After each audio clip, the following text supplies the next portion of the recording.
वो है सबसे पहले कि हमको देखना है mistake of fact and mistake of law.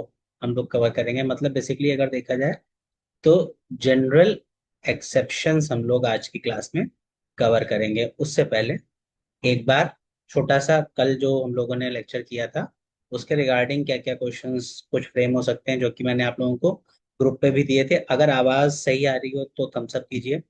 ठीक है, बाकी सारी चीजें क्लियर हैं तो थम्स अप करिए। तो जो उससे रिगार्डिंग जो हम लोगों ने कल की क्लास कही थी उसके रिगार्डिंग आप लोगों को क्वेश्चंस ग्रुप पे मिल गए होंगे।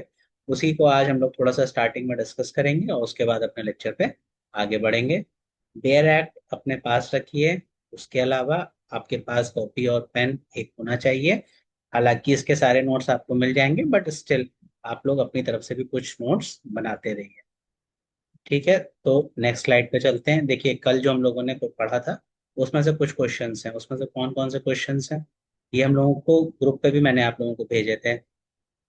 द भारतीय न्याय संहिता 2023 कब आई थी ये हम लोगों ने कल डिस्कस किया।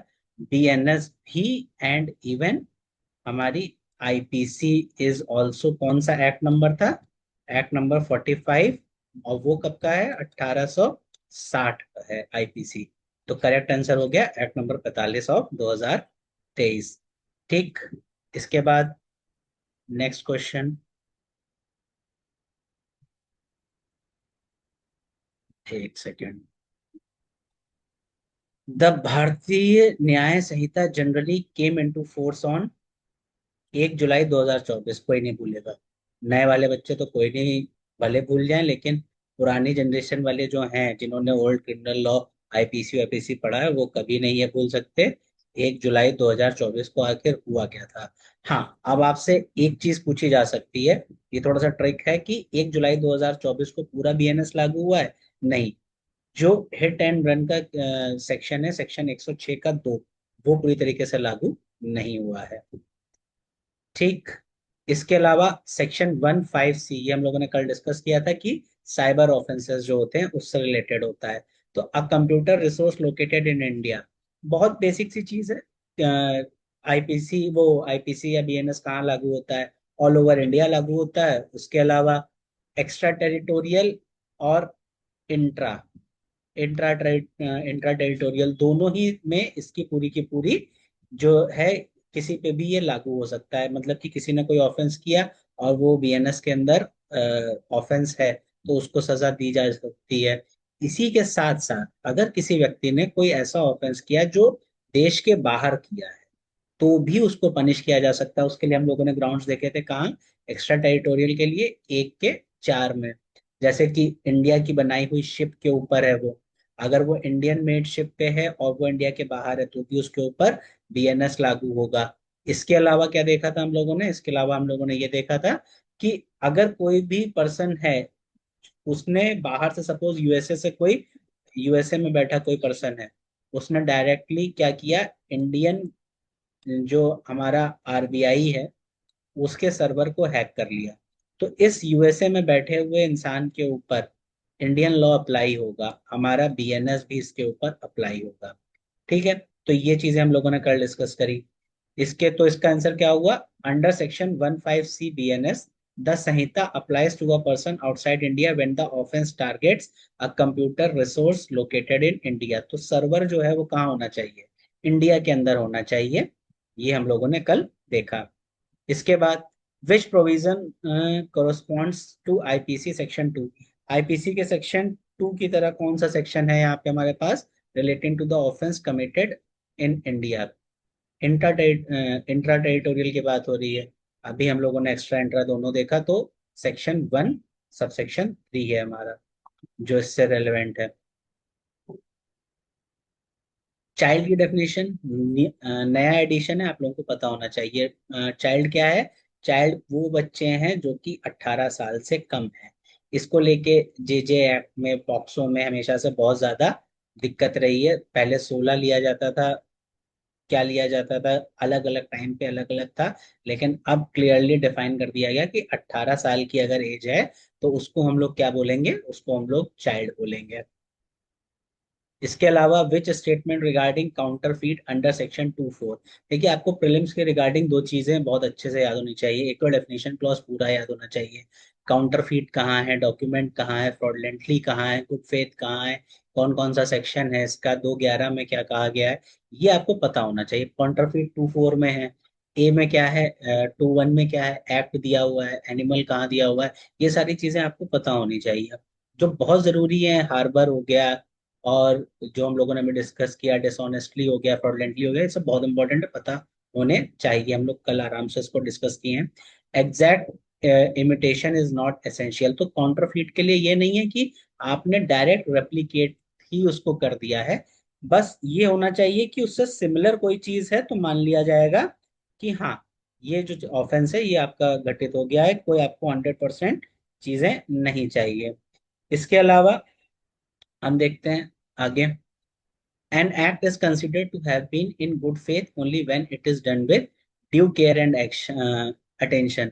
आपने गुड फेथ से कोई काम किया और आपने ध्यान नहीं दिया, मतलब काम करने की तो बहुत इच्छा रही है आपकी कि हमने, मैं बहुत एकदम पाक साफ पवित्र इंसान हूँ, मैं ये काम करूंगा, अच्छे से करूंगा, लेकिन आप देख ही नहीं रहे। आप जैसे आपका काम है फाटक बंद करना, ट्रेन आ रही है, आप वहां बैठे हुए हैं, गार्ड हैं, आप बैठे हैं, बहुत अच्छे से काम करूंगा, जैसे ही आएगी सब कर दूंगा, आपका ध्यान ही नहीं है ट्रेन कहाँ है। ठीक है, ट्रेन आके निकल गई, आपने बंद ही नहीं किया फाटक। क्यों? क्योंकि आपने ड्यू केयर एंड अटेंशन के साथ ये काम नहीं किया है, इसलिए आपको पनिशमेंट मिल जाएगा। अगर आपने ड्यू केयर एंड अटेंशन के साथ अपना काम करा तो आपको डिफेंस मिल जाएगा। तो इसलिए गुड फेथ के लिए क्या जरूरी है? ड्यू केयर एंड अटेंशन होना चाहिए। Good faith requires due care and attention, honesty alone is not enough. केवल काम करने की इच्छा नहीं होनी चाहिए, ऑनेस्टी से केवल काम नहीं चलता, आप काम करने की इच्छा भी दिखा रहे हैं, ये भी होना चाहिए। इंजरी कहाँ डिफाइन है? 214 में डिफाइंड है, includes harm illegally caused due to. देखिए हम लोगों ने वैसे तो नॉर्मली किस चीज पे बात होती है, इंजरी किस पे हो गई, चोट लगती है तो आदमी को लगता है बॉडी पे हो गई, माइंड पे हो गई, लेकिन इंजरी किस चीज की भी है? Reputation and property. इसमें रेपुटेशन बहुत इंपॉर्टेंट है। आपसे पूछ देगा, यही चार ऑप्शन दे देगा, कुछ एक बदल देगा, रेपुटेशन भी होगा, तो लोग एक्चुअली रेपुटेशन को ध्यान नहीं देते। इंजरी, चोट लगना, सोचे आप पेपर के टाइम पे दिमाग बहुत अजीब किस चलता है, आप वहां सोचने बैठ जाओ, अरे यार रेपुटेशन में चोट कैसे लग सकती है, तो बॉडी माइंड पे टिक कर दिया आपने, रेपुटेशन छोड़ दिया। तो ये मत दीजिए करिएगा, 214 में डिफाइंड है, injury includes harm to body mind reputation and property. और ये पहले क्वेश्चन पूछे भी जा चुके हैं। ठीक है। Section 35 of BNS dealing with the common intention, बहुत ज्यादा इंपॉर्टेंट टॉपिक है। इसमें सेक्शन नंबर 34 मोस्ट इंपॉर्टेंट था, कॉमन इंटेंशन की बात करता है। कॉमन इंटेंशन मतलब मीटिंग ऑफ माइंड, दो लोगों के बीच में, दो या दो लोगों से ज्यादा लोगों की जब सहमति होती है कोई एक काम करने के लिए, और वो लोग मिलकर कुछ एक एक्ट करते हैं, तो इसको हम लोग क्या बोलते हैं? Common intention. अब common intention meeting of mind हो और फर्दरेंस उसमें कोई एक्ट हो, ये कौन से केस में बताया गया था? एम एच जॉर्ज का केस था, इसके रिस्पेक्ट में हम लोगों ने पढ़ा। पोस्ट मास्टर्स केस हम लोगों ने देखा। तो ये सारी चीजें हैं सेक्शन 34 के रेफरेंस में। उसके अलावा एक सेक्शन और है, अगर आप लोगों को याद हो, कॉमन इंटेंशन तो ये होता है, उसके बाद इसको कॉमन ऑब्जेक्ट के साथ भी मिलाया जाता है। कॉमन ऑब्जेक्ट क्या है? कॉमन ऑब्जेक्ट कहाँ दिया हुआ है? कॉमन ऑब्जेक्ट आपका दिया हुआ है 190 के अंतर्गत बीएनएस के, और इसमें कहाँ दिया हुआ है? आईपीसी में 149 में। तो इन दोनों में डिफरेंस है। IPC section 149 relates to common object of unlawful assembly. Answer मैं आपको पहले ही बता चुका हूँ कहाँ पे दिया हुआ है, 190 में दिया हुआ है, कोई बहुत मुश्किल की बात नहीं है, बहुत ज्यादा डिफरेंस नहीं है। अगर किसी बच्चे ने कल की क्लास मिस करी है तो कोई बात नहीं है, ये जो हमारे 3 फ्री डेमो क्लासेस हैं, ये आपको यूट्यूब पे भी अपलोड हो जाएगी, तो टेंशन मत लीजिए। अगर कल वाला तो हो ही जाएगा, अब आगे का आज देखते हैं, आज तो रिकॉर्डिंग अवेलेबल है। अब आगे यहाँ से हमारी क्लास स्टार्ट होती है। बीएनएस सेक्शन 3(1) पहले हम लोग देखेंगे, उसके बाद हम लोग देखेंगे कि ओल्ड आईपीसी सेक्शन 6 से इसका क्या लिंक है। उसके अलावा बीएसए का सेक्शन 108 बर्डन ऑफ प्रूफ की बात करता है, तो बर्डन ऑफ प्रूफ की बात भी हम लोग यहाँ पे देखेंगे, जो कि पुराने एविडेंस एक्ट के अंदर कौन सा था? 105। और एक्चुअली स्टार्ट कहाँ से होता है? पुराने वाले एविडेंस एक्ट में ये स्टार्ट कहाँ से होता था? 101 से स्टार्ट होता था। अब कहाँ से स्टार्ट हो रहा है? 107 से स्टार्ट हो रहा है, जहां तक एक बार चेक कर लीजिएगा। और 107 से स्टार्ट हो रहा है। वेयर एक्ट कहाँ गई? हम्म, एक सेकंड रुकिए, चेक मैं ही चेक कर लेता हूँ, आप लोग कष्ट मत करिए। हम्म,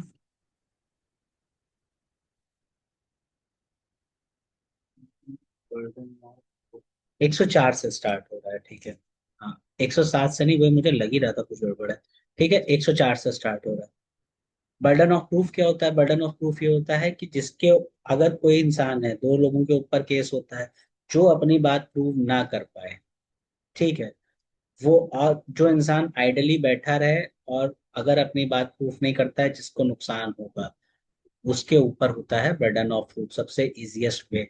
मतलब कि जैसे ए और बी में प्रॉपर्टी का डिस्प्यूट है, ए कह रहा है ये प्रॉपर्टी मेरी है, बी कह रहा है ये प्रॉपर्टी मेरी है, दोनों का केस फाइल हुआ। अब ए ने अपने कागज लगाए, बी ने अपने कागज लगाए, ए के कागज सही थे, बी कह रहा है ये कागज जो है फ्रॉड से आए हैं। अब कोर्ट में अगर बी प्रूव नहीं करता है ये फ्रॉड किया है ए ने, तो प्रॉपर्टी किसके पास रहेगी? ए के पास रहेगी। तो बर्डन ऑफ प्रूफ किसके पास रहा? बी के पास रहा। ये बेसिक नेचर होता है बर्डन ऑफ प्रूफ का, मतलब ये होता है। बाकी जब हम लोग डिटेल में बीएनएस और एविडेंस पढ़ेंगे तो इसको और डिटेल में पढ़ेंगे। तो हम लोग आज जो पढ़ने जा रहे हैं बीएनएस के अंदर, वो है सेक्शन 14 से लेके 21 तक, जो कि पुरानी आईपीसी में था 76 से लेके 83 तक।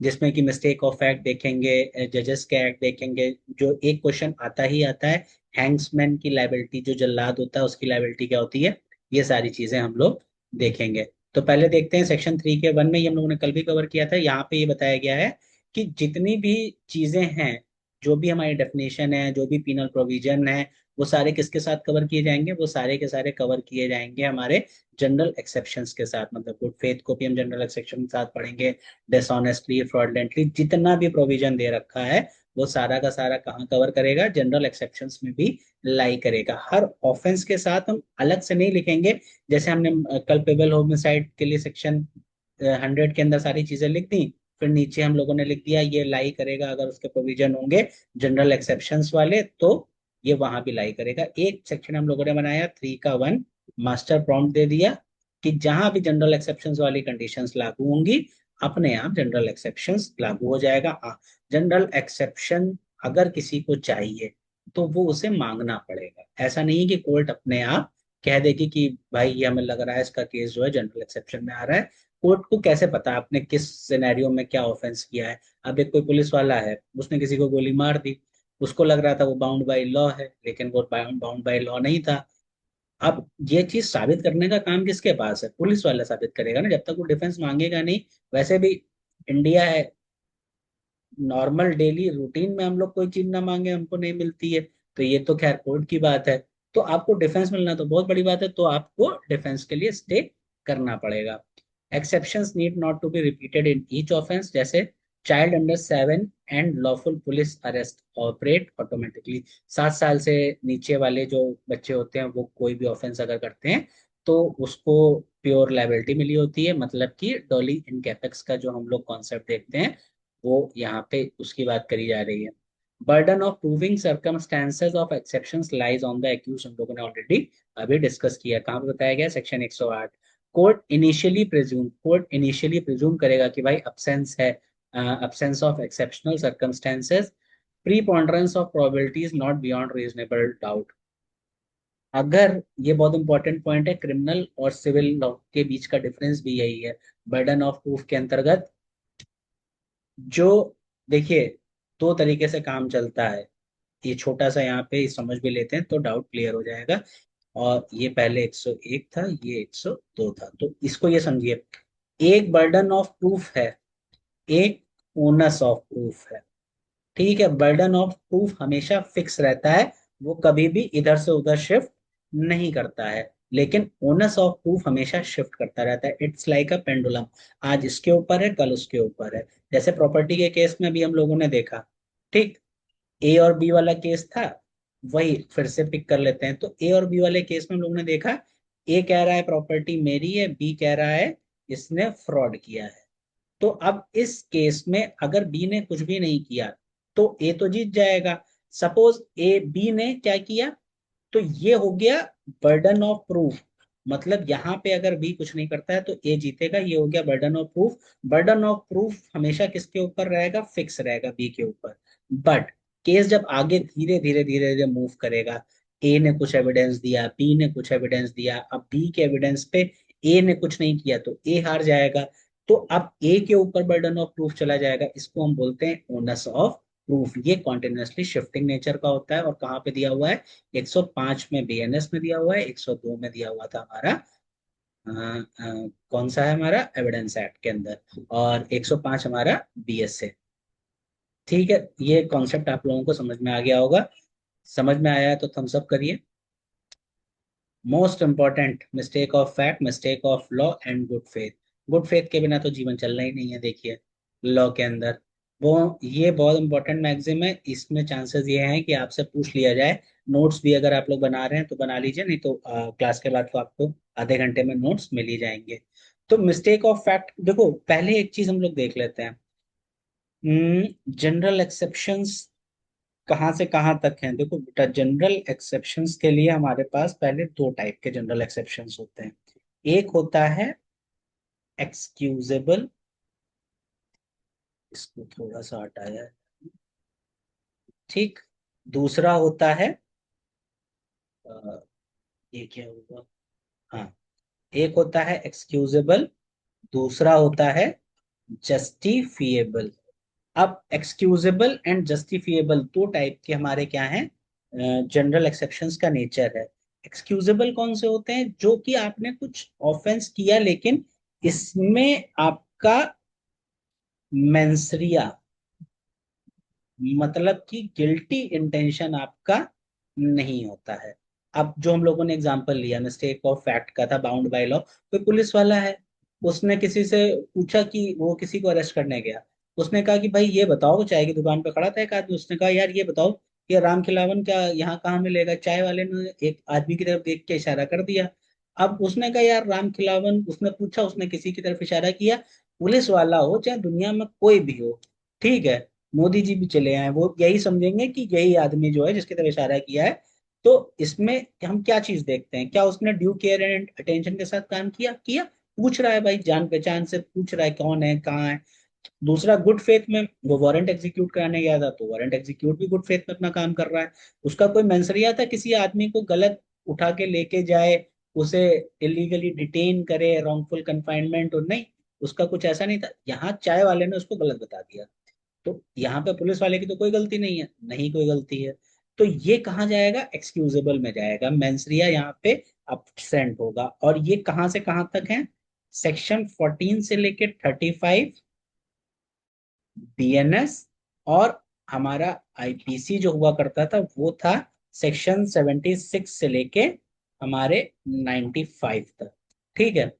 अब जस्टिफिएबल बाबू, जस्टिफिएबल वाले कौन से हैं, जस्टिफिएबल वाले वो ऑफेंसेस हैं जिनमें कि आपने ऑफेंस कर दिया है, जान के कर रहे हो, ठीक है, लेकिन फिर भी आप कोर्ट कोर्ट कह रहा है, लॉ कह रहा है कि ठीक है हम तुम्हें परमिट कर रहे हैं भाई, ये काम कर लो क्योंकि ये बहुत ज्यादा जरूरी है। और इसके अंदर सीधी सी बात है, क्या आएगा, राइट ऑफ प्राइवेट डिफेंस। ये ऐसा पार्ट है ना, और ये 36 से चालू होता है आपके इस पे, और सॉरी, कहाँ से कहाँ तक जाता है, ये जाता है 34 से लेके 44 तक। और उसमें कहाँ से कहाँ तक था, 96 से लेके 106 तक।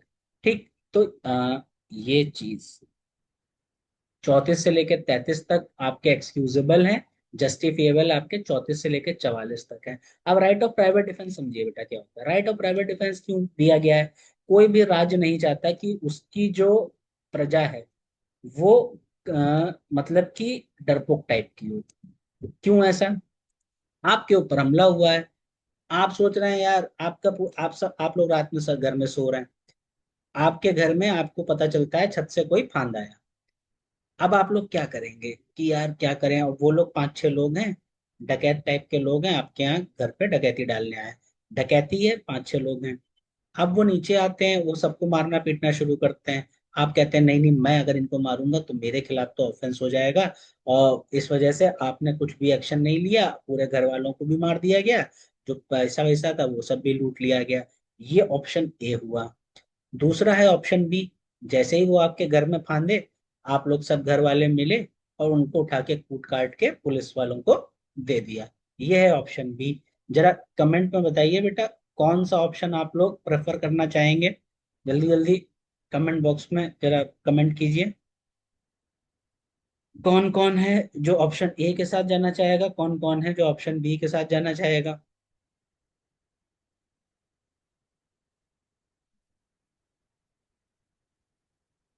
कमेंट अर्थ दिख नहीं रहे। चलिए, जो लोग ऑप्शन ए के साथ जाना चाहते हैं वो बहुत अच्छे लोग हैं। देश को ऐसे लोग नहीं चाहिए, देश को ऑप्शन बी वाले लोग चाहिए। ठीक है। तो अब ऑप्शन बी क्या था हमारा? ऑप्शन बी था हमारा कि जैसे ही वो लोग आए, आप लोगों ने उनको कूट काट के बोरे में भर के पुलिस वालों को दे दिया। मतलब कि जितना सेल्फ डिफेंस, प्राइवेट डिफेंस आपको चाहिए था, आपने उतना एग्जीक्यूट कर दिया। तो इसलिए राइट ऑफ प्राइवेट डिफेंस क्या है, हम लोगों ने देखे जस्टिफिएबल नेचर के हैं, ये जरूरी है। और सबसे बड़ी बात यह है कि हमारे पास इतनी ज्यादा अथॉरिटी भी नहीं है, हमारे पास इतनी पुलिस नहीं है, इतने फोर्स नहीं है कि हर घर के लिए, हर इंसान के लिए अवेलेबल हो। तो ये बोला जाता है कि राइट ऑफ प्राइवेट डिफेंस आपके पास है, इमरजेंसी की सिचुएशन है, आप उसका इस्तेमाल कर सकते हैं। तो दो टाइप के हम लोगों ने देखे प्राइवेट डिफेंस होते हैं, जस्टिफिएबल एंड एक्सक्यूजेबल।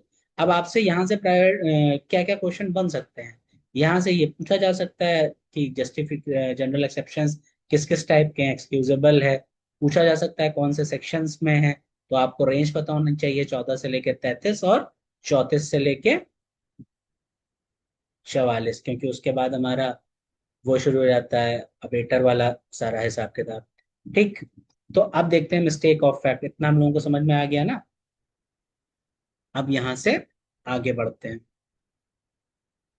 तो आगे क्या है? मिस्टेक अबाउट फैक्ट्स में एक्सक्यूज।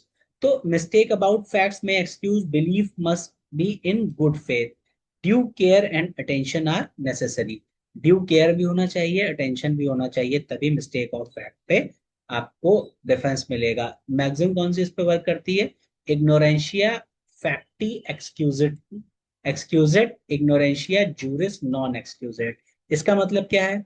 इसका मतलब बेटा ये होता है कि इग्नोरेंस ऑफ जो फैक्ट है वो तो चलो एक्सक्यूज कर दिया जाएगा, इग्नोरेंस ऑफ फैक्ट जो है वो एक्सक्यूजेबल है, लेकिन ignorance of law not excusable. मतलब कि आपको कानून की जानकारी, जिस देश में आप हैं उस देश के कानून की जानकारी आपको होनी ही चाहिए। अगर आपको उस देश के कानून की जानकारी नहीं है तो फिर कोई भी आपको इसमें रियायत नहीं बरती जाएगी। तो यहाँ बताया जा रहा है, अब मिस्टेक ऑफ फैक्ट हमारा कौन सा सेक्शन है? ये हमारा सेक्शन है सेक्शन 14। सेक्शन 14 क्या बात कर रहा है? सेक्शन 14 हमारी सीधी सी बात कर रहा है, दो चीजों पे बात करता है। क्या बात करता है सेक्शन 14? हमारी बात करता है कि दो चीजें हैं। पहला पार्ट क्या है? कोई भी पार्ट, अगर कोई भी वर्क है वो किसी इंसान ने किया है जो कि बाउंड बाय लॉ है, जो कि हम लोग इतनी देर से डिस्कस कर भी रहे हैं, क्या है? Bound by law. और उसने वो पुलिस वाले का जो हम लोग ने एग्जाम्पल लिया वो बाउंड बाय लॉ था, उसने काम कर दिया अपना। उसको मिस्टेक ऑफ फैक्ट, उसको यहाँ पे 14 में डिफेंस मिल जाएगा। पुलिस वाले किसी को वारंट पे अरेस्ट कर रहे हैं तो सबके खिलाफ रॉन्गफुल कन्फाइनमेंट थोड़ी हो जा रहा है या इलीगल अरेस्ट नहीं हो रहा है। इसके अलावा डिफेंस की बात कहाँ पे आती है? जब उसे मिस्टेक ऑफ फैक्ट हो जाए, कि मतलब उसे वो ए को अरेस्ट करने जाए और उसे बी को देख के लगे, और जांच पड़ताल करने के बाद कि बी ही ए है, तो फिर उसको अरेस्ट नहीं किया जाएगा। जैसे कि इसमें एक और एग्जाम्पल आता है हमारा, पुलिस वालों ने क्या किया? पुलिस वालों ने ये, जैसे कोई भी मिलिट्री के सुपीरियर ऑफिसर है, उन्होंने कोई अनलॉफुल असेंबली है, अनलॉफुल असेंबली जो हमारे वन सेक्शन 189 190 ये सब दिया हुआ है बीएनएस के अंतर्गत, कोई भी अनलॉफुल असेंबली फॉर्म हो गई। अब आपने क्या किया? वो अनलॉफुल असेंबली कोई ऑफेंस कर रही थी, आपने उठे और जो आप सपोज हेड हैं मिलिट्री के, आपने बोला जवानों जाओ शूट आउट कर दो। आपने सारी चीजें कर ली थी, कोई नहीं हुआ, शूट आउट हुआ, अनलॉफुल असेंबली को रोकने के लिए, दंगे रोकने के लिए, और हुआ क्या, उसमें 2 लोग मर गए। अब यहाँ पे बाउंड बाय लॉ है आप, आपने कोई एक्ट किया है बाउंड बाय लॉ, तो आपके अगेंस्ट में कोई भी ऑफेंस होगा नहीं, कोई भी ऑफेंस नहीं होगा यहाँ पे। एक सेकंड।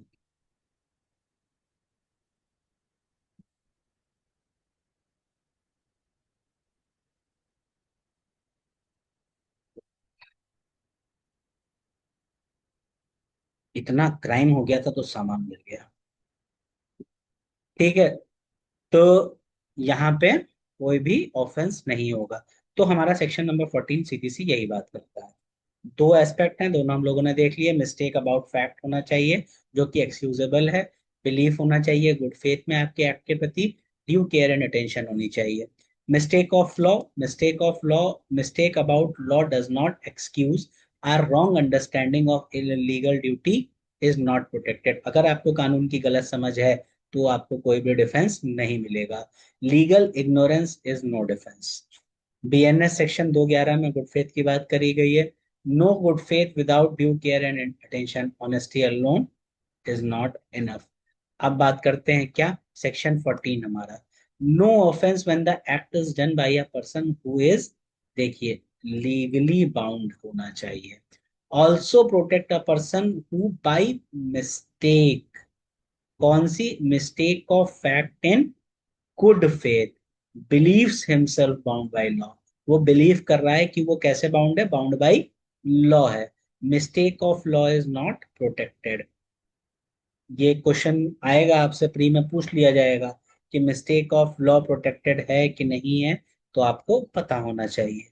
एग्जाम्पल हम लोग ऑलरेडी देख चुके हैं, soldier fires off on mob under lawful superior order, protected है, उसके ऊपर कोई भी क्रिमिनल चार्ज नहीं लगाया जाएगा। इसके बाद court officer arrest Z after due inquiry believing Z is Y, protected. Same वही जो पुलिस वाला एग्जांपल हम लोगों ने दिया था कि नहीं अरेस्ट होगा।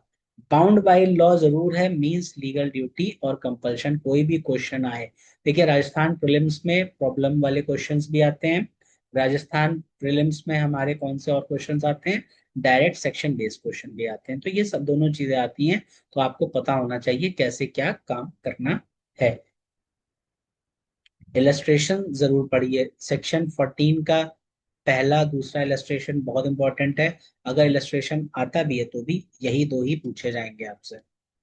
इसके बाद सेक्शन 17, 14 के बाद 17, क्योंकि वो दोनों ही किस पे हैं, मिस्टेक ऑफ फैक्ट पे हैं। और दोनों ही क्या बात करते हैं कि जो हम लोगों ने देखा कि इग्नोरेंशिया फैसेट एक्सक्यूजेड, मतलब कि इग्नोरेंस ऑफ फैक्ट जो है वो एक्सक्यूजेबल है, but ignorance of law is not excusable. यहाँ पे क्या है, जस्टिफाइड बाय लॉ है, अभी तक हम लोग बाउंड बाय लॉ पढ़ रहे थे। अब देखो बेटा, यहाँ पे कौन सा टर्म आया, justified. No offence where the person is legally justified in doing the act. Protection is also applies when by mistake of fact in good faith he believes himself justified, वो अपने आप को क्या बिलीव कर रहा है कि वो जस्टिफाइड है, मतलब कि वो कानूनी तौर पे ये काम कर सकता है। जैसे कि एक जा रहा था रास्ते से, उसने देखा कि सामने क्या चल रहा था, शूट आउट चल रहा था, ठीक। और क्या हुआ, वो गया दौड़ के, ए जो था बी को दौड़ा रहा था, और उसके हाथ में क्या थी, गन थी। और ये आगे कह रहा था बचाओ, बचाओ, बचाओ। कोई भी देखेगा उसको ये लगेगा कि बी अपनी जान बचाने के लिए भागा जा रहा है। तो अब क्या हुआ, इसको जब बचाओ बचाओ बचाओ बचाओ हो रहा था, तो फिर भाई ये यहीं पे सी हमारा देख रहा था, सी गया, इसने ए को पकड़ा और तुरंत गनवन छिना के इसको मारा। ठीक है, अब इसके हो गया ग्रीवियस हर्ट। बाद में पता क्या चला, ये जो सिनेरियो था ये क्या था, ये शूटिंग चल रही थी किसी बढ़िया मूवी की, मतलब कि ये कोई ऑफेंस था ही नहीं। लेकिन यहाँ पे इसको क्या लगा, मिस्टेक ऑफ फैक्ट था, इसको लगा कि जस्टिफाइड है। तो फिर अब देखो यहाँ पे बाउंड नहीं है क्योंकि पुलिस वाला नहीं है, लेकिन जस्टिफाइड बाय लॉ है, हाँ है, क्योंकि राइट ऑफ प्राइवेट डिफेंस होता है। तो वही जाके इसने इसको मारा और यहाँ पे जैसे मर्डर कमिट कर दिया। ठीक ऐसे सिनेरियोज में हमारा सेक्शन नंबर 17 जो है, जो कि पहले सेक्शन नंबर 79 था, वो एक्टिव हो जाता है। और आप पूरी तरीके से कौन सा है ये, excusable, excusable just general exceptions के अंदर डिफेंस पा जाते हैं। It is a legal permission not legal compulsion. इसके अलावा A seize Z in good faith to take him before proper authority, even if Z was acting in self defence A commits no offence. तो अगर जितने भी illustrations हैं वो आपको basically समझ में आ गए होंगे।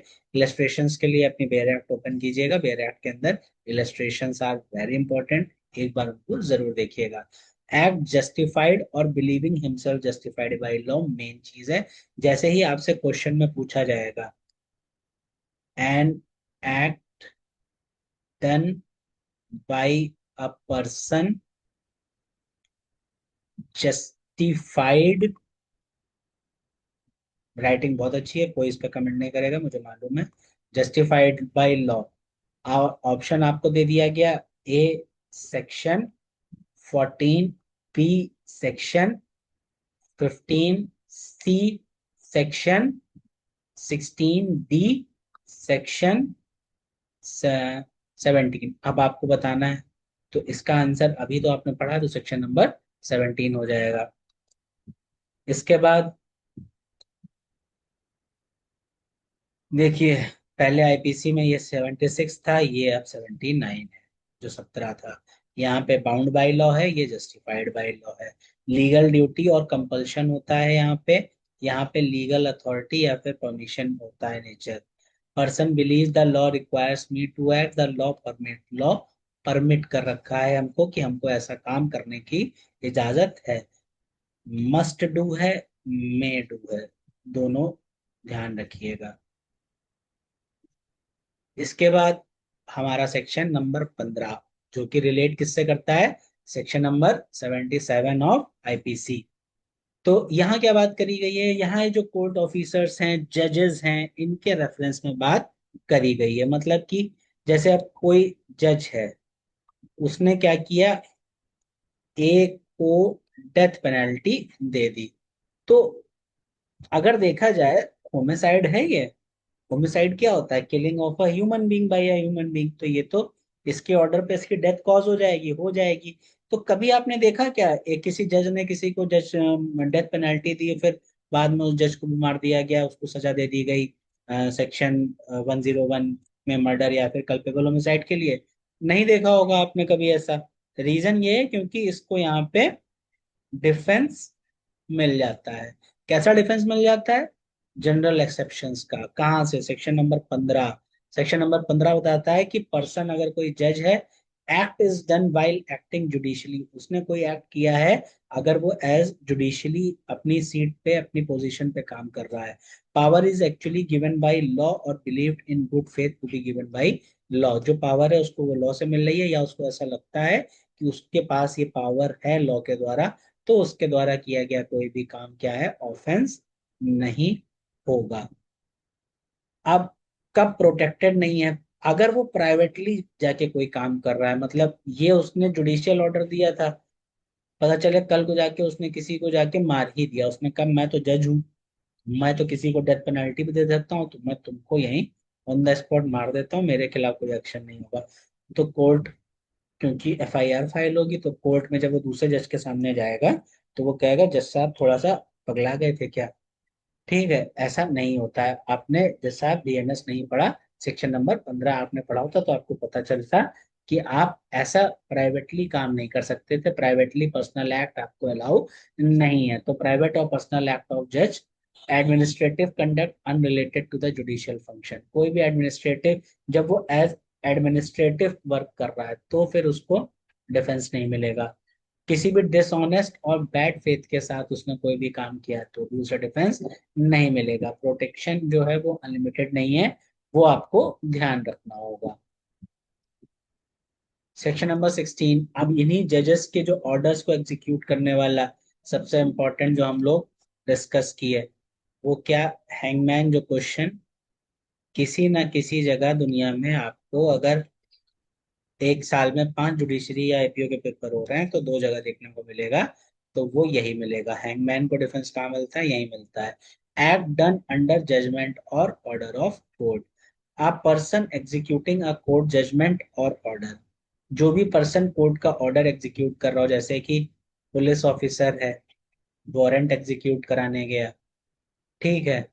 हैंगमैन है, उसने क्या किया?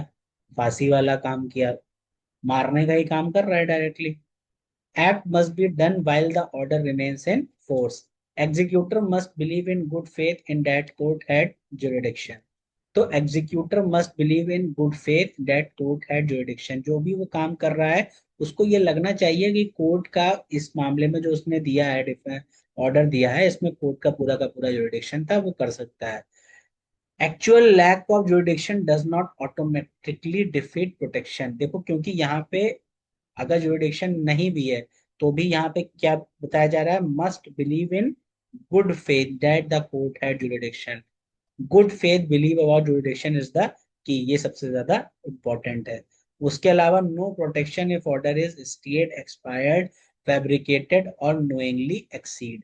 मतलब कि कोई भी प्रोटेक्शन नहीं है अगर वो ऑर्डर जो है स्टे हो गया है, एक्सपायर हो गया है, फैब्रिकेट कर दिया गया है, या फिर कोई भी ऐसा सिनेरियो जिसकी वजह से वो ऑर्डर में बदलाव हो गया है। मतलब कि फांसी का ऑर्डर दिया था, वारंट एग्जीक्यूट कराने का ऑर्डर दिया था, आपको पता है कि जो है ये कैंसिल हो चुका है, लेकिन फिर भी आप गए, आपने बी को अरेस्ट कर लिया, तो फिर आपको डिफेंस नहीं मिलेगा, क्योंकि अब आप कोर्ट के ऑर्डर के अंडर काम नहीं कर रहे हो। अब आपका जो इंटेंशन है वो प्योर नहीं रहा, आप गुड फेथ के अंदर नहीं काम कर रहे हो, ठीक है। अब आप गड़बड़ काम कर रहे हो, इसलिए कोई भी डिफेंस यहाँ पे नहीं मिलेगा। Accident is another most important thing. Accident के रिगार्डिंग क्या चीज है? एक्सीडेंट भी अगर कोई काम हो रहा है और एक्सीडेंट के द्वारा हुआ है, तो फिर आपको डिफेंस मिल जाता है, लेकिन वो क्या होना चाहिए? जो भी वो एक्ट है, वो एक्सीडेंट हो या फिर मिसफॉर्च्यून ही होना चाहिए। नो क्रिमिनल इंटेंशन और नॉलेज, आपने वो काम कोई भी क्रिमिनल इंटेंशन और नॉलेज के साथ ना किया हो।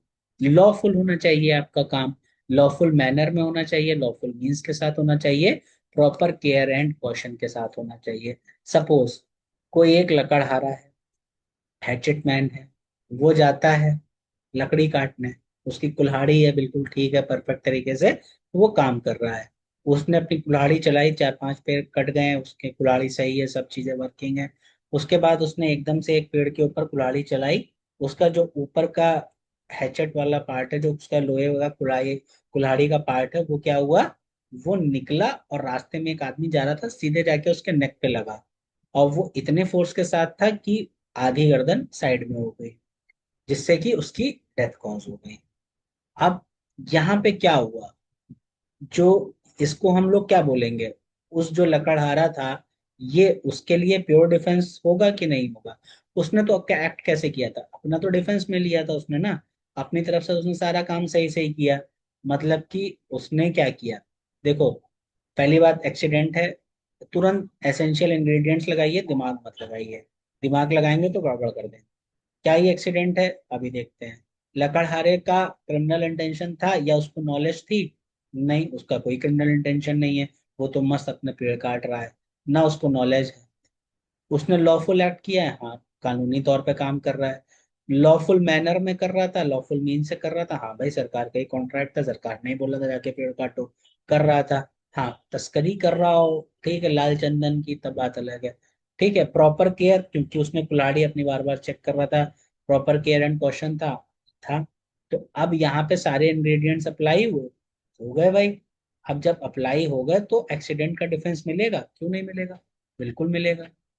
इसी केस में वही लकड़हारा काम करने गया, एक पेड़ को काट रहा था, कहाँ? ग्राउंड में, जिसमें कि उसका जो लोहे वाला पार्ट था वो बहुत लूज था।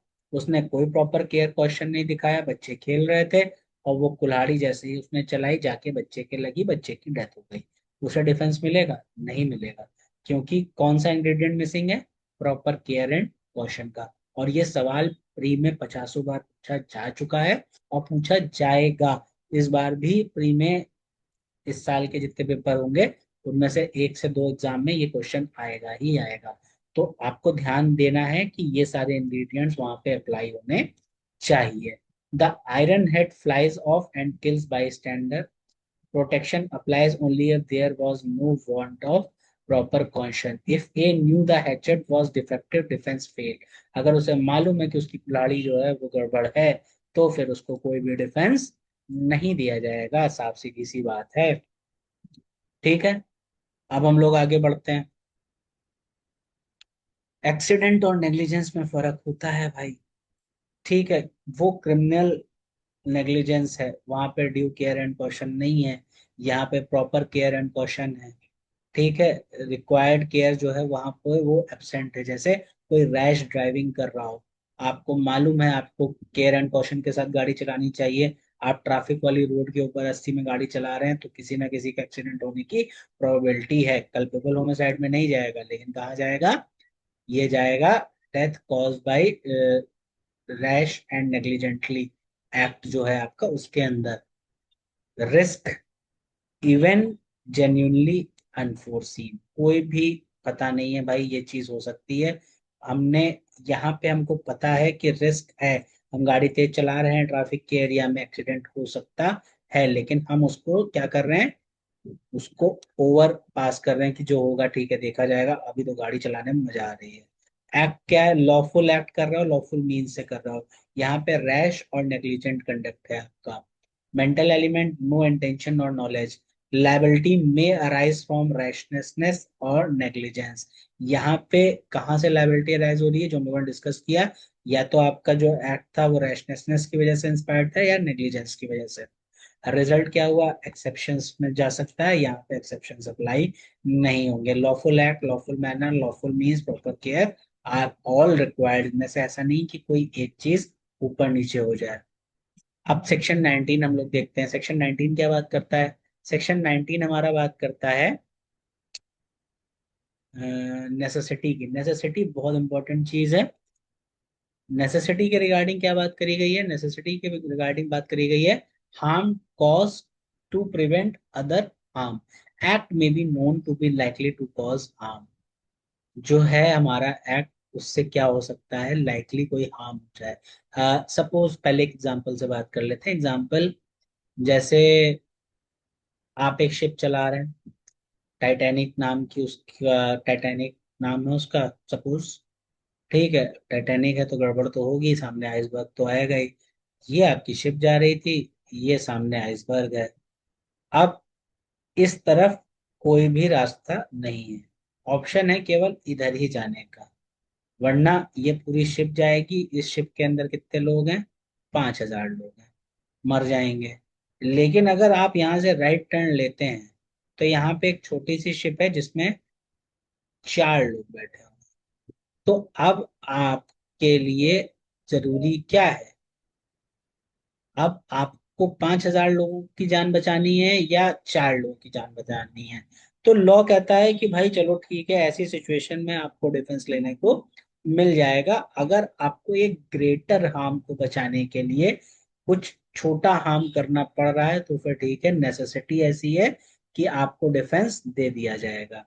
The act may be known to be likely to cause harm, but it must be done without criminal intention. Criminal intention के बिना करिए आप। Must be in good faith, ज्यादा लोगों की जान बचाना। उसके अलावा पर्पस टू प्रिवेंट और avoid other harms to person और property. Was the danger serious enough, जो आपको देखना है कि क्या वो डेंजर। अब सीधी सी बात है, सामने मिस्टर आइसबर्ग हैं, इनसे जाकर टकरा जाएंगे तो क्या ही होगा? सब मर ही जाएंगे। Was the danger sufficiently imminent? Imminent ही है भैया, 10 मिनट में एक्ट नहीं किया, आपको कोई और डिफेंस मिलेगा भी नहीं। Was the risk proportionate? These are decided by the court as a question of fact. तो ये सारी चीजें कहाँ डिसाइड करी जाती हैं? कोर्ट के द्वारा डिसाइड करी जाती हैं, और आपको ये सारी चीजें ध्यान देनी चाहिए। ठीक, ये तो सारी चीजें हम लोगों ने देख ली। यहाँ पे एक बहुत इंपॉर्टेंट मैगजिम भी आती है, वो भी हम लोग देख लेते हैं। मैगजिम क्या है? पेन का कलर चेंज करके देखा जाए। हम्म, एक सेकेंड, शायद ऐसे कौन सा लिया जाए। हम्म, देखें चेंज हुआ, हुआ तो नहीं। क्वाड QUO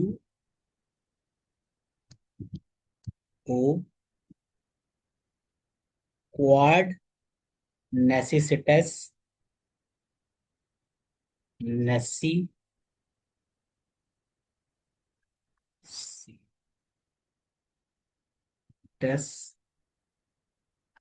नॉन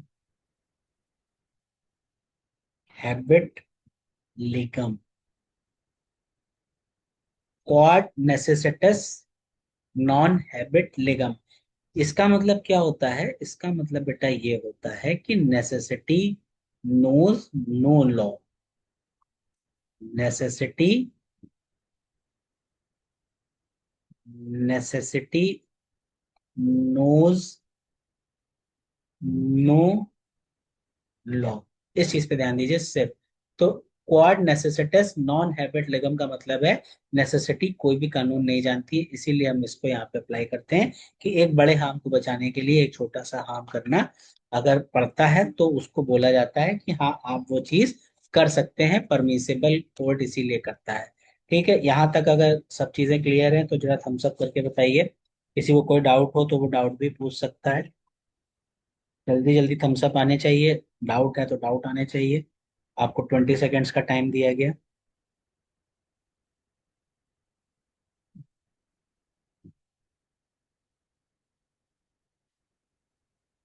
लग रहा है कोई ऐसी खास दिक्कत आई नहीं है, किसी को सारी चीजें समझ में आ गई हैं, इसीलिए कोई कुछ बता रहा नहीं है। तो चलिए बेटा आगे बढ़ते हैं। तो नेसेसिटी के ऊपर जो हमारे पास सबसे पहला केस आया था वो कौन सा आया था? 1884 में फर्स्ट टाइम इसको डिस्कस किया गया था। वो भी कहाँ किया गया था? इंग्लिश लॉ में किया गया था। किस नाम से किया गया था? इसको किया गया था इस नाम से, आप लोगों ने बहुत इंपॉर्टेंट केस है ये सुना होगा, R versus Dudley and Stephens. मतलब कि इसमें क्या किया गया था कि self preservation is not liable for defence of necessity, ये बोला गया था। किसमें? R versus Dudley and Stephens. अब इसमें हुआ क्या था? इसमें हुआ क्या था कि एक ये लोग थे, कुछ लोग थे डूब गए थे, तो एक पट्टे पे समुद्र में तीन चार लोग थे, वो तैरते हुए जा रहे थे, तो अब सर्वाइवल के लिए कुछ बचा नहीं, तो दूसरे जो को ट्रैवलर इनके साथ थे पट्टे पे उसको मार के खा लिया गया था। तो फिर ये हुआ कि are versus Dudley and Stephen में कोर्ट ने बोला कि सेल्फ प्रिजर्वेशन जो है, मतलब खुद को बचाने के लिए आप नेसेसिटी में नहीं जा सकते हो। यहाँ पे आप एक बड़े हार्म को प्रिवेंट करने के लिए छोटा हार्म कर सकते हो, लेकिन ये जो नेचर है ये एक्ट नहीं आपको डिफेंस मिलेगा। तो self preservation is not liable for defence of necessity. और लॉर्ड कॉलरिज इस केस में जो थे वो इम्पोर्टेंट हैं। कई बार पूछा जा चुका है कि are versus Dudley and Stephen के केस में कौन से जज थे जिन्होंने सजा दी थी, या कौन से जो उसमें थे बेंच, सॉरी बेंच में कौन से जज थे, तो वो आपको पता होना चाहिए। इसके अलावा एक केस और आप लोगों ने सुना होगा, वो केस का नाम था धनिया दाजी का मामला, आप लोगों ने सुना होगा। इसके अंदर क्या था? एक बुजुर्ग महिला थी, उनके पेड़ पे ताड़ी के पेड़ थे, उनके खेत वेत थे ताड़ी के, उस पे खेत पेड़ों में लोग चढ़ के ताड़ी वाड़ी पी जाते थे, तो ये परेशान हो गई। इन्होंने डिफेंस के मामले में क्या किया, जाके ताड़ी में जहर मिला दिया। अब जैसे ही लोगों ने ताड़ी पी, वो लोग भगवान को प्यारे हो गए। तो कोर्ट ने इसमें इनको नेसेसिटी के अंतर्गत डिफेंस नहीं दिया। इससे हम लोगों को ये पता चलता है कि बेटा यहाँ पे हम लोग जो बार बार देख रहे हैं ना कि अगर आपसे पूछा जाए कहाँ गया, हाँ ये रहा, कि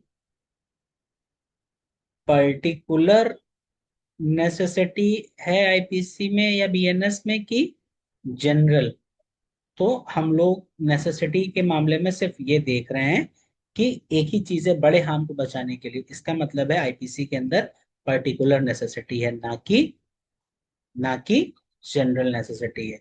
इस चीज का ध्यान रखिएगा।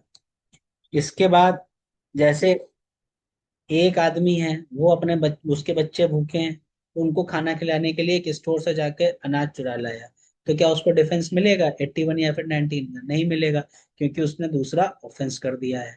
तो पर्टिकुलर नेसेसिटी होनी चाहिए, ना कि इन जनरल नेसेसिटी होनी चाहिए। तो धनियादाजी के केस में क्या हुआ? धनियादाजी के केस में भी यही हुआ। कोर्ट ने क्या कहा कि भाई आप पॉइजन नहीं दे सकते हो, बाकी सारी चीजें ठीक है, आप किसी और तरीके से डिफेंस लेते तो समझ में आता। ठीक है, कौन सा केस है? ठीक। और कई बार ये पूछा भी जाता है। तो चलिए आगे चलते हैं। यहाँ तक सारी चीजें आई होप सबको क्लियर होंगी। उसके बाद जो इलस्ट्रेशंस हम लोगों ने भी नेसेसिटी के रिस्पेक्ट में देखे थे वही सब दिए हुए हैं। R versus Dudley and Stephen का केस भी यहाँ पे डिस्कस है। Captain must choose between greater and smaller danger, changing course में risk boat with fewer person, protection depends on the good faith and proportionality. ठीक है, आई होप यहाँ पे कोई भी डाउट आपको नहीं क्रिएट हो रहा होगा, सारी चीजें आपको सही सही समझ में आ रही होंगी। इसके बाद A pulls down houses during major fire. जैसे फायर किसी एक के यहाँ लगी है आग, ठीक। अब समझिए इसको समझिए, झोपड़े वाले जो घर होते थे गांव में, कच्चे वाले, जिन पे वो भूसा और बाकी सारी चीजों से घास वास रख के बनाए गए हैं। तो सपोज लाइन से 10 घर हैं, ठीक। अब जो पहला घर था उसमें आग लगी, ठीक। सबके अपने छप्पर रखे हुए हैं। अब अगर आगे के छप्पर नहीं हटाए गए, आगे के घर नहीं तोड़े गए, तो वो आग फैलती जाएगी। तो अगर इस काम के लिए आग ज्यादा ना फैले, किसी ने 2 घर छोड़ के बाकी के जो 8 घर थे उनमें से स्टार्टिंग के 3 तोड़ दिए ताकि आग आगे ना फैले, तो क्या इसको आईपीसी के अंदर या बीएनएस के अंदर आप पनिशेबल कर देंगे? नहीं करोगे भाई, क्योंकि अगर वो ऐसा नहीं करता तो सब जल के खत्म हो जाता, सब मर जाते जो भी अंदर फंसे होते। तो यही बताया गया। फायर इलस्ट्रेशन क्या है? A pulls down houses during a major fire. Major major fire के टाइम पे ए ने क्या किया? फायर को पुल डाउन किया। Purpose prevent spread and safe life and property. Purpose से लिखता था कि उसको प्रिवेंट करना था आग को फैलने से, सेफ क्या करना है? लाइफ और प्रॉपर्टी को। Protected if danger was eminent and act was in good faith. Protection सिर्फ तभी मिलेगा बेटा जब, ध्यान रखिए, गुड फेथ के अंदर उसने काम किया है। अगर गुड फेथ में उसने काम नहीं किया है तो फिर उसे कोई भी डिफेंस नहीं दिया जाएगा। आर वर्सेस डेडली हम लोग ने बहुत डिटेल में पढ़ लिया है। कंपैरेटिव इंग्लिश लॉ है, इंडियन का केस नहीं है। Necessity was rejected for killing an innocent person, use only to explain limits of necessity, not a BNS statutory illustration. ये इलस्ट्रेशन नहीं है इसका, आप ध्यान में रखिएगा कि इसको समझाने के तौर पर इस्तेमाल किया जाता है कि लिमिट्स क्या क्या है, मतलब कि आप किसी को मार वार नहीं सकते हो भाई। सेल्फ प्रिजर्वेशन इसके अंदर नहीं आता है। यहाँ पे एक टर्म और लिख लीजिए, क्या? सेल्फ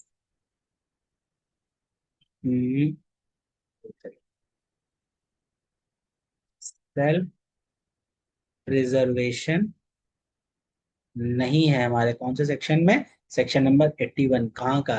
आईपीसी का। कौन सा है सेक्शन? बीएनएस का। बताइए। ओल्ड आईपीसी एक्सीडेंट कहाँ था? 80 में। 19 में क्या है? नेसेसिटी, जो कि 81 में है। Knowledge of harm absent, accident है भाई, क्या कभी भी कुछ भी हो सकता है। यहाँ पे आपको पता है कि आप छोटी शिप से टकराओगे तो 4 लोग मर सकते हैं। नेचर क्या है? अनइंटेंडेड मिसफॉर्च्यून है। यहाँ पे डेलिबरेटली आपने सोच समझ के क्या किया है? लेसर हार्म को चुना है। इसके बाद proper care and caution requirement में गुड फेथ एमिनेंट डेंजर है यहाँ पे। हार्म नॉट एक्सपेक्टेड, यहाँ पे हार्म को तो पता है लेकिन क्या ही कर सकते हैं, किया गया है काम तो किया गया है। Doli incapax section number 20, very important part, और पूछा ही बहुत जाता है। Section number 82। सेक्शंस आपको बहुत अच्छे से याद होने चाहिए, इसको लेके कोई भी लापरवाही मत कीजिएगा। सेक्शन 20, पहले हम लोग डॉक्ट्रिन देखते हैं। Doli incapax means incapable of forming criminal intent, मतलब कि क्रिमिनल इंटेंट ही आप फॉर्म नहीं कर सकते हो। अब 5 साल का बच्चा है, उसे क्या मालूम क्या सही है क्या गलत है? उसे बेसिक चीजें तो पता नहीं है सही गलत के बारे में। अब वो ये तो जस्टिफाई नहीं कर पाएगा कि ये चीज सही है ये चीज गलत है। तो क्रिमिनल इंटेंट ही नहीं होती है। कहाँ तक के बच्चों के लिए? 0 to 7 years के लिए बिल्कुल, वो चाहे कुछ भी कर दें, nothing is an offence. Dolly in capex, the law recognises incapacity of very young children. BNS divides infancy into absolute and qualified immunity. BNS क्या करता है, डिवाइड करता है इन्फेंसी को, जैसे ऑब्सोल्यूट और क्वालिफाइड इम्यूनिटी, मतलब कि 0 to 7 और 7 to 12, दो कैटेगरीज हमारे पास रहती हैं, इनमें डिवाइड करता है। इसमें अगर नेचर पता है, कॉन्सिक्वेंसेस पता है, तो पनिशेबल होगा, पनिशमेंट की जो है वो इंटेंसिटी कम होगी, ग्रेविटी काफी कम होगी। लेकिन यहाँ पता है, यहाँ तो पूरा डिफेंस है, चाहे कुछ भी कर दो, भले 5 साल का बच्चा किसी को गोली मार दे, ठीक है, लेकिन कोई फर्क नहीं पड़ता, उसको जेल वेल कुछ नहीं होगा, कंप्लीटली लाइबल है। आजकल के तो 3 साल के बच्चे इतने बुद्धिमान हो गए, क्या ही किया जाए, धीरे धीरे इसकी एज भी कम करनी पड़ेगी। Nothing is an offence if done by a child under 7 years. Protection is absolute and irrebuttable. No maturity test is required, यहाँ पे कोई मैच्योरिटी टेस्ट नहीं है। बिलो 7 कॉम्प्लेक्स इम्यूनिटी, अगर आप 7 साल से ऊपर हैं तो फिर मैच्योरिटी टेस्ट आपका कराया जाएगा। Applies to a child above 7 and under 12, 7 से ऊपर, मतलब कि अगर एग्जैक्टली 7 तारीख, मतलब 7 years का हुआ है, सपोज आज कितनी डेट है, आज है 14 है शायद, हाँ, 14 जुलाई को कोई बच्चा है जो कितने साल का हो रहा है, 7 साल का हो रहा है, इसी तारीख को इसने ए को गोली मार दी, कहाँ, हेडशॉट, डिफेंस मिलेगा बिल्कुल। लेकिन यही काम इसने 15 जुलाई को किया था, डिफेंस तो मिलता, लेकिन अभी चेक किया जाता कि मैच्योरिटी है, इसको इसके एक्ट की समझ है कि नहीं है, तो ये चीज है, ये डिफरेंस आता है। ठीक। Protection applies only if child lack sufficient maturity, अगर उसको सफिशिएंट मैच्योरिटी नहीं है तो फिर उसे डिफेंस मिल जाएगा। Maturity is just for the particular conduct and occasion, in general life में उसको कितनी मैच्योरिटी है इससे बात नहीं करी जाएगी, उस पर्टिकुलर एक्ट से क्या हो रहा था, आपने गोली मारी, किसी की डेथ हो गई, कोई मर जाता है, ये सब चीजें आपको समझ में आती हैं कि नहीं आती हैं, इस तरीके से आपकी मैच्योरिटी चेक करी जाएगी। Protection is qualified and rebuttable, protection जो है इसके अंदर क्वालिफाइड है, और रेब्यूटेबल, इरेब्यूटेबल आप लोगों ने पढ़ा ही होगा, कहाँ, इंडियन एविडेंस एक्ट में या फिर भारतीय साक्ष्य अधिनियम में। रेब्यूटेबल प्रिजम्पशन ऑफ लॉ वो होती है जिसको कि कभी भी मे प्रिजम्पशन बोला जाता है, जिसको कि आप रेबुटेबल प्रिजम्पशन ऑफ फैक्ट, मतलब कि कोर्ट उसको माने चाहे ना माने, उसको बदलने के लिए, जैसे ए ने बी को मारा, अब ये रेबुटेबल प्रिजम्पशन ऑफ लॉ है, प्रूफ नहीं हुआ है अभी तक, तो कोर्ट में दूसरी पार्टी जाके कहे कि नहीं भाई, ए ने बी को नहीं मारा, बी ने सुसाइड करी, ठीक है, अब ये नया प्रिजम्पशन आ गया, आप कोर्ट इसके बेसिस पे एक्ट करेगी। तो रेबुटेबल प्रिजम्पशन जो है वो कोर्ट मानने के लिए बाउंड नहीं होती है, इसको बार बार चेंज किया जा सकता है बाय द वे, आप दूसरे एविडेंस दीजिए, दूसरे फैक्ट्स दीजिए, ये चेंज होती रहती है। प्लानिंग और प्रिपरेशन, ये सब पता चलेगा किससे, मैच्योरिटी टेस्ट के अंदर क्या क्या चीजें, for example some mark this, choice of victim, time और place, attempt to escape, hiding और destroying evidence, conduct before and after the act. अब आपने किसी को गोली मार दी, आप उससे लिए पहले, अब 8 साल के हो, जाके बंदूक बंदूक लेके आए थे, जहर लेके आए थे, सारी चीजें, उससे पहले तुमने, तुम्हारे यूट्यूब हिस्ट्री में 10 वीडियो हैं, how to kill a person by poison, how to kill a person by gun, ये सारी चीजें देख रहे हो, 8 9 साल के हो, ठीक है। अब ये सारी चीजें तुमने उसको फोन करके बुलाया है, सारी चीजें तुमने अपने हिसाब से मैनेज करी हैं, और तुमने जैसे ही गोली मारी तुम वहां से भाग गए, पुलिस को आते देखा, भाग गए। अब इन सब से ये सब पता चल रहा है कि तुम्हें पूरा पूरा पता है कि तुमने जो ऑफेंस किया है, भले तुम 8 साल के हो लेकिन तुम्हें पूरी समझ है, तो आपको डिफेंस मिलेगा, कैपिटल लेटर में लिख दो नो। ठीक। ओल्ड आईपीसी में 20 जो था वो 82 है, 21 जो है बीएनएस का वो 83 है। अंडर 7 और क्या है, above 7 and under 12 absolute defence है। एक सेकंड रुकिए बेटा, कुछ गड़बड़।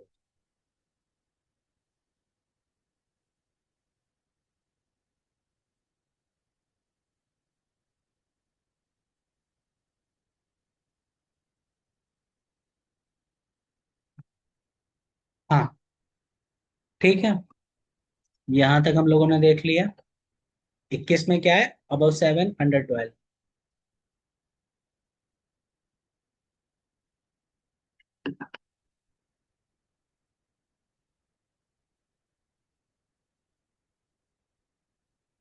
इम्यूनिटी यहाँ पे कितनी है, ऑब्सोल्यूट है, यहाँ पे क्वालिफाइड है, चेक किया जाएगा। मेच्योरिटी यहाँ पे नॉट रिक्वायर्ड है, यहाँ पे मैंडेटरी है। बीएनएस प्रोविजन सेक्शन 14, 15, 16, 17, 18 एंड 19, इतना हम लोग पढ़ चुके हैं। 14 में क्या था, बाउंड बाय लॉ था, आईपीसी का 76। 15 जुडिशियल एक्ट ऑफ जज, आईपीसी का 77। ये आप पूरा याद होना चाहिए। इतना सब पढ़ने के बाद जो आपके दिमाग में प्री के लिए मोस्ट इंपॉर्टेंट पार्ट है वो ये है। बाकी सब तो कहानी है, लॉ है, मेंस में लिखना। लेकिन प्री के लिए क्या चाहिए, ये चाहिए। 15 जुडिशियल एक्ट ऑफ जज, IPC 77। 16 court order execution, IPC 78 में। 17 जस्टिफाइड बाय लॉ, इसमें क्या है, जस्टिफाइड, आईपीसी 79। 18 19 में क्या दिया हुआ है, 18 में एक्सीडेंट, 19 में नेसेसिटी, आईपीसी का 80, उसका 21। और ये सब हमने किसमें पढ़ा, 20 और 21। 20 यहाँ का, वहां का 82। 20 में child under 7 years, 21 child above 7 to 12 years. ठीक है। मिस्टेक और and burden, judicial act and harm, necessity. अब देखिए, exception apply even when not repeated. Burden of exception accused पे होता है, स्टैंडर्ड। प्रीपॉन्डरेंस मतलब कि आपको, प्रीपॉन्डरेंस ऑफ प्रोबेबिलिटी मतलब कि आपको सिर्फ एक डाउट क्रिएट करना है कि हाँ ये पॉसिबिलिटी है। बियॉन्ड रीजनेबल डाउट किसको प्रूफ करना है, डिफेंस को प्रूफ करना है, वो प्रोसिक्यूशन को प्रूफ करना है। आपको सिर्फ इतना करना है कि हाँ ये, मैं बाउंड बाय लॉ था, मैं जस्टिफाइड बाय लॉ था, मुझे नई चीजें समझ में आई, मैं 8 साल का था। आपको बस एक डाउट डालना है कोर्ट के दिमाग में। मिस्टेक ऑफ फैक्ट में excuse, mistake of law does not.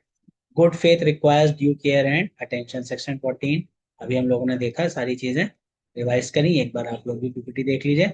Necessity में इन्वॉल्व नॉन लाइकली हार्म, जब आपको पता है ग्रेटर हार्म को बचाने के लिए आपने छोटा कोई हार्म किया तो फिर नेसेसिटी आ जाती है। R versus Dudley and Stephen का केस देखा, दुनियादाजी का मामला हम लोगों ने देखा। Below 7 absolute immunity, 7 to 12 maturity test देखा जाएगा। इसी के साथ हमारा जो क्लास है वो यहाँ पे कंप्लीट होता है। आप लोगों को सारी चीजें समझ में आ गई होंगी। कल इससे रिलेटेड आपको टेस्ट वही सेम टाइम पे 10 क्वेश्चन का मिल जाएगा। आप लोग उसको सॉल्व कीजिएगा, उसके बाद वही क्वेश्चन हम लोग स्टार्ट में डिस्कस करेंगे। जनरल एक्सेप्शंस के आगे के पार्ट को हम लोग कल के लेक्चर में कंटिन्यू करेंगे। थैंक यू, अब मिलते हैं नेक्स्ट लेक्चर में।